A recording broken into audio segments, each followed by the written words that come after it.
Nació en Lobos, provincia de Buenos Aires, el 8 de octubre de 1895 y estudió en el Colegio Militar y en la Escuela Superior de Guerra.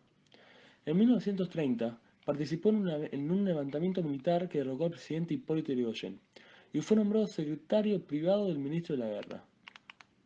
Más tarde, impartió clases en la Escuela Superior de Guerra.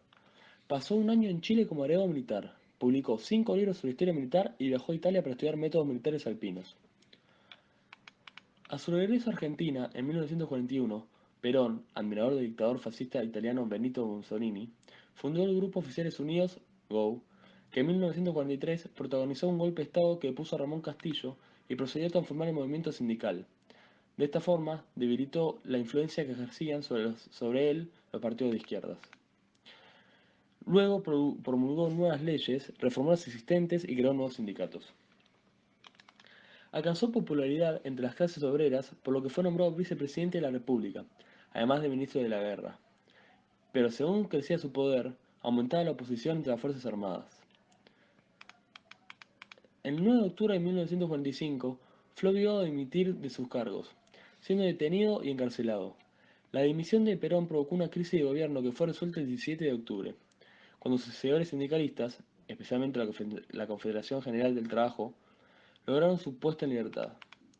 4 días más tarde, Perón, que era viudo, se casó con su compañera, María Eva Duarte, más conocida por el nombre de Evita. Perón fue elegido presidente en 1946, con el 56% de los votos, pero ya en la etapa comprendida entre 1943 y 1946, iniciada por el golpe militar del 4 de junio, se produjeron importantes cambios en la situación política y social de nuestro país. Perón representaba una línea más flexible y de mayor apertura ante los problemas sociales. La nueva Secretaría de Trabajo y Previsión, creada por iniciativa del coronel Perón, produjo cambios fundamentales respecto de los gobiernos anteriores, tendientes a establecer una relación más fluida con el movimiento obrero. Para lograr tal objetivo se sancionaron una serie de reformas en la legislación laboral. Las principales medidas fueron las siguientes: el Estatuto del Peón, que estableció un salario mínimo y procuró mejorar las condiciones de alimentación, vivienda y trabajo de los trabajadores rurales; el establecimiento del Seguro Social y la jubilación, que benefició a 2 millones de personas; la creación de tribunales de trabajo, cuyas sentencias, en líneas generales, resultaron favorables a las demandas obreras; la fijación de mejoras salariales y el establecimiento del aguinaldo para todos los trabajadores; y por último, el reconocimiento de las asociaciones profesionales, con lo cual el sindicalismo obtuvo una mejora sustancial de su posición en el plano jurídico. El apoyo a estos cambios provino de diferentes sectores del sindicalismo: una gran parte de los viejos obreros, nucleados en los gremios conducidos por los sindicalistas revolucionarios y socialistas, y la casi totalidad de los nuevos obreros, sin una alineación política definida. Se pronunciaron a favor de la nueva política social. Esto fue el inicio de la formación de un bloque social y político constituido por una gran parte de los trabajadores y sus organizaciones sindicales, y un sector nacionalista del ejército. Al mismo tiempo que se iba construyendo esta alianza, también crecía el descontento y la oposición de los terratenientes y de los grandes empresarios a la política social de Perón. Al mismo tiempo que se iba constituyendo esta alianza, también crecía el descontento y la oposición de los terratenientes y de los grandes empresarios a la política social de Perón. Los sectores oligárquicos que se beneficiaban del modelo agrario exportador comenzaban a agrupar sus fuerzas para resistir la política de reformas sociales. Ante la profundización del enfrentamiento social entre las organizaciones obreras y empresariales, se aceleró el acercamiento político entre la presidencia y el sindicalismo. Además, Perón iba ganando cada vez más poder dentro del gobierno, llegando a ejercer simultáneamente la Secretaría de Trabajo, el Ministerio de Guerra y la Vicepresidencia.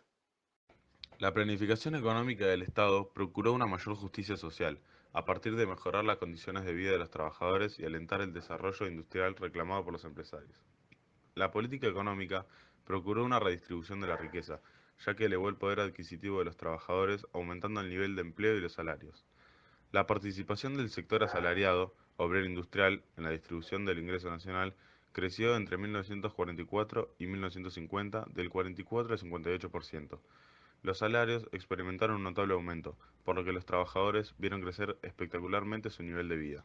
En 1944 y 1945, algunos sectores empresariales habían resistido a los aumentos de sueldo impuestos por Perón desde la Secretaría de Trabajo y Previsión, e incluso realizaron protestas en 1946.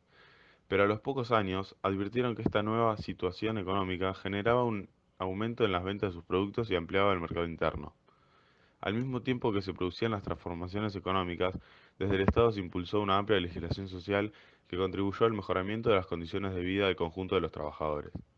Así, se estableció el control estatal de los precios de los alquileres, se otorgaron nuevas viviendas a partir de planes populares de financiación y mejorando las inversiones en salud y educación. ¿Qué modelo económico adquirió Perón? Durante la Segunda Guerra Mundial, al no haber competencia, la industrialización nacional adquirió un considerable impulso. Nuestro país era acreedor de 112 millones de libras esterlinas debido a la demanda europea por los productos alimenticios. De este modo, el gobierno peronista se inclinó por una política de sustitución de importaciones. El Estado pasó de ser a ser dirigista, política y económicamente y se apoyó en tres factores de poder: la CGZ y la CGE, y los sectores militares herederos del 4 de junio. El Estado se concentró en dos planes quinquenales de gobierno. El primero, de 1947 a 1951, y el segundo comenzaba en 1953, pero quedó frustrado por la crisis económica y el derrocamiento de Perón.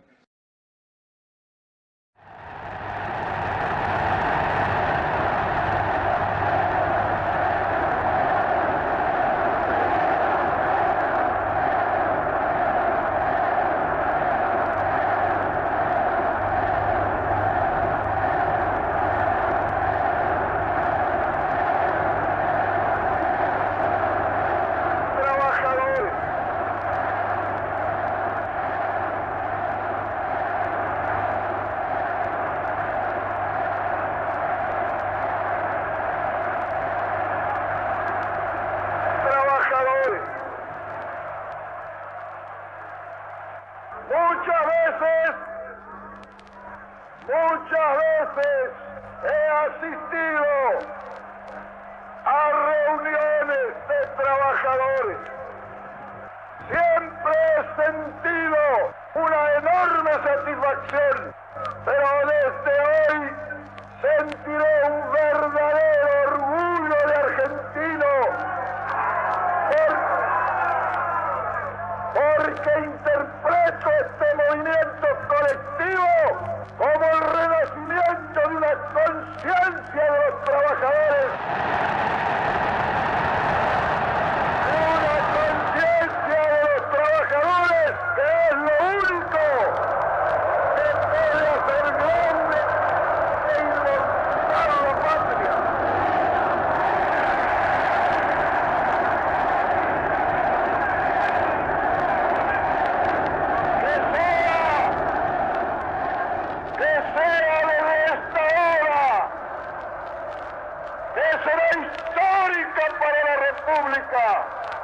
El coronel Perón, un vínculo de unión, que sea esa unidad indestructible e infinita, para que nuestro pueblo no solamente posea la felicidad, sino que también sepa dignamente defenderla.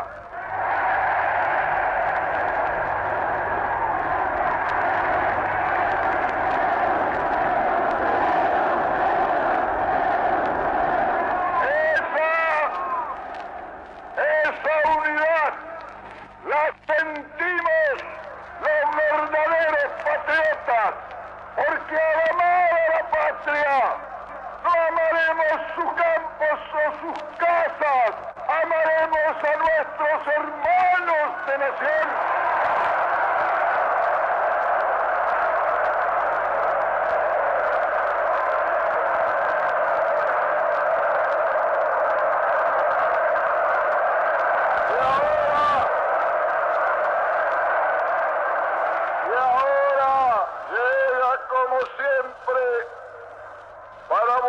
Secretario de Trabajo y Previsión, que seguirá luchando al lado vuestro por ver coronada esta obra, que es la ambición de mi vida, que todos los trabajadores sean un poquito más felices.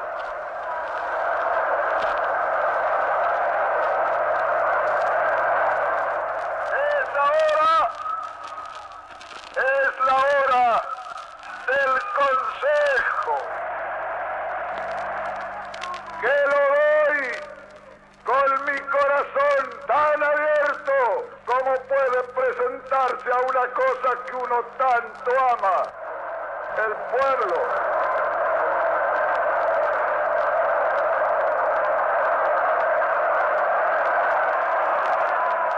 Recuerden, trabajadores, únanse, sean hoy más hermanos que nunca. Sobre la hermandad de los que trabajan, ha de levantarse en esta hermosa patria la unidad de todos los argentinos.